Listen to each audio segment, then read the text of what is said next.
I knew something was wrong the moment HR called me in. Their eyes wouldn't meet mine. Their voices were too soft, too rehearsed. Then the director slid the document across the table. BONUSSPNDEDPENDINGINTAIAREVIEW. Suspended my $5 million frozen like it was nothing. And in the hallway, I could already hear him, my boss, laughing with someone on the phone, saying the words he didn't know I'd hear. I'm not giving it to him. He doesn't deserve that kind of money. A clean stab. No hesitation, I stood there, hands cold, heart strangely calm. It's funny how betrayal doesn't scream. It whispers. I once respected him. He used to introduce meetings as the guy who keeps this firm alive. We'd flown together, negotiated together, fought through impossible quarters together. I worked nights, missed birthdays, missed funerals, all to build the empire he took credit for. I never thought Hugh would turn that loyalty into a weapon, but power makes some men stupid, and greed makes them reckless. He thought freezing my bonus would scare me, humble him, maybe push me out quietly. He didn't know what I became when pushed. 3 weeks before the freeze, I noticed something off. Mike Pizzicato were perfect.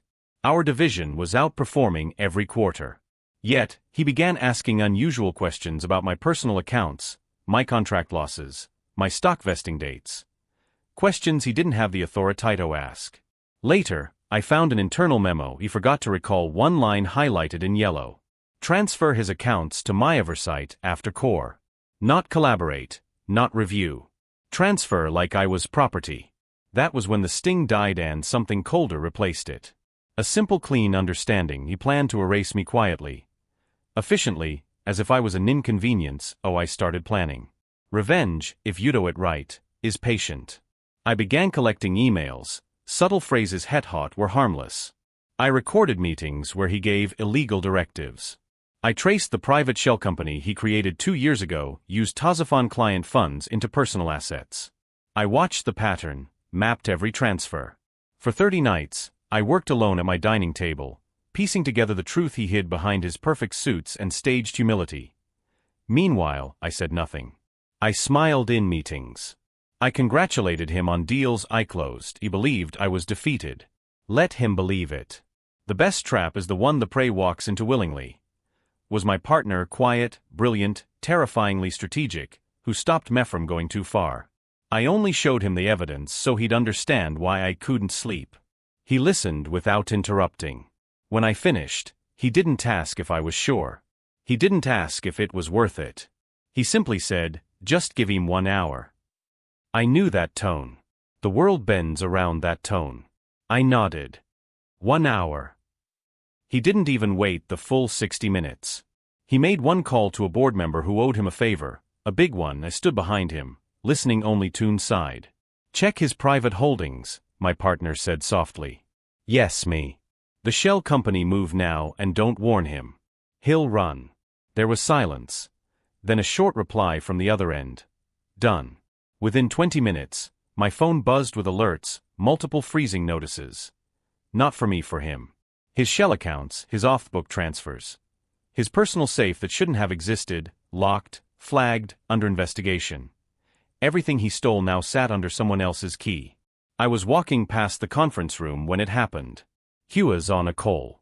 Loud at first, then quiet, then shaking. No, wait. There must be a mistake now. No, you can't replace me. Listen, I can fix. Please don't wait.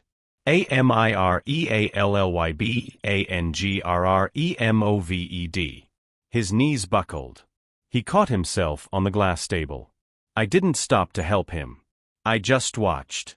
He finally looked up, eyes hollow as if the floor had vanished beneath him. He never suspected it was him. Not until the board walked past him and came straight to me. Congratulations, they said. You will take over until further notice. His face. I'll never forget it. A man drowning in a storm he created. Later, he cornered me in the elevator. You did this, he whispered. I held his gaze the way surgeons hold a scalpel, steady, precise. No, I said. You did, and the doors opened. He didn't follow me out. My bonus was released. Every cent with an apology letter. They didn't dare make me resign. He resigned quietly. not for honor. He had none but because the alternative was public humiliation and prosecution. Sometimes justice isn't loud. Sometimes it's a whisper behind closed doors and the sound of a man realizing he never should have touched what was mine. I walked away with my money, my position, and my peace. No regret, no hesitation, only this thought. Never underestimate the quiet man, especially when he stops warning.